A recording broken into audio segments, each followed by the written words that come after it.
بسم اللہ الرحمن الرحیم۔ السلام علیکم ناظرین۔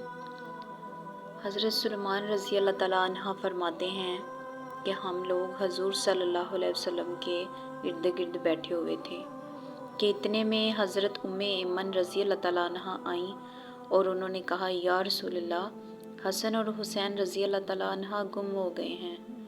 اس وقت دن چڑھ چکا تھا۔ حضور صلی اللہ علیہ وسلم نے صحابہ سے فرمایا، اٹھو اور میرے دونوں بیٹوں کو تلاش کرو۔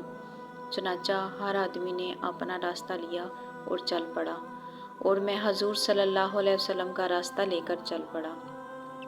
حضور صلی اللہ علیہ وسلم چلتے رہے یہاں تک کہ ایک پہاڑ کے دامن میں پہنچ گئے تو دیکھا کہ حضرت حسن اور حسین رضی اللہ تعالیٰ عنہ ایک دوسرے سے چمٹے ہوئے کھڑے ہیں، اور پاس ہی ایک کالا ناگ اپنی دم پر کھڑا ہے جس کے منہ سے آگ کی چنگاریاں نکل رہی ہیں۔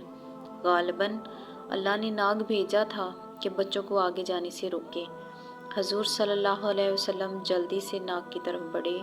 اس ناگ نے حضور صلی اللہ علیہ وسلم کو مڑ کر دیکھا اور چل پڑا اور ایک سوراخ میں داخل ہو گیا۔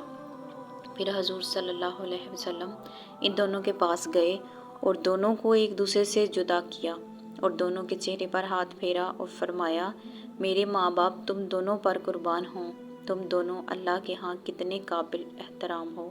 پھر ایک کو دائیں کندھے پر اور دوسرے کو بائیں کندھے پر بٹھا لیا۔ میں نے کہا، تم دونوں کو خوشخبری ہو کہ تمہاری سواری بہت ہی عمدہ ہے۔